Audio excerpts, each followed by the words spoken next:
গৰ্ভৱতী হোৱা বুলি গম পালে আংগনৱাড়ী কেন্দ্ৰলৈ যাওক আৰু মাতৃ তথা শিশু সুৰক্ষা কাৰ্ড বনাওক আৰু পিছত শিশু 3 বছৰ হোৱালৈকে প্ৰতি মাহে আংগনৱাড়ী যাওক আৰু তেওঁৰ ওজন কৰাওক আৰে হ'ব বাইদেউ গোটেই তৰকাৰী ইয়াতে দি দিলা এতিয়া তুমি কি খাবা সেই চাটনি অলপ আছিল নহয় মই তাৰ সৈতে খাই লম আৰে বাহ কি যে ত্যাগৰ দেৱী এজন ডাক্তৰক চিনি পাওঁ মই তেওঁ কম বুদ্ধিৰ ল'ৰা ছোৱালীক চিকিৎসা কৰে কেতিয়াবা ওলাবা লগ কৰাই দিম আমি কিয় লগ কৰিম তেওঁ যদি তুমি খোৱা বোৱা ঠিকমতে নকৰা তেন্তে তোমাৰ সেই পেটত যে জীৱন পালি আছা সি ভোজন নাপাবই আৰু পাছত হ'ব অপুষ্টি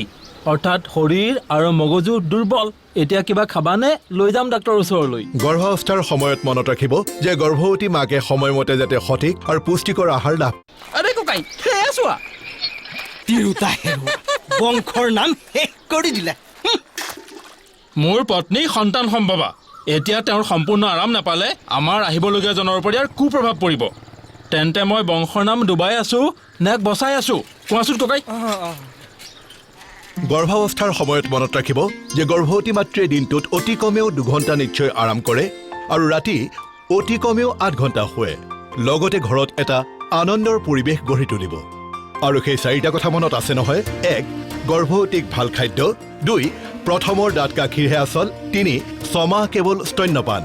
4 পাছত স্তন্যপানৰ পুষ্টিতত্ত্ব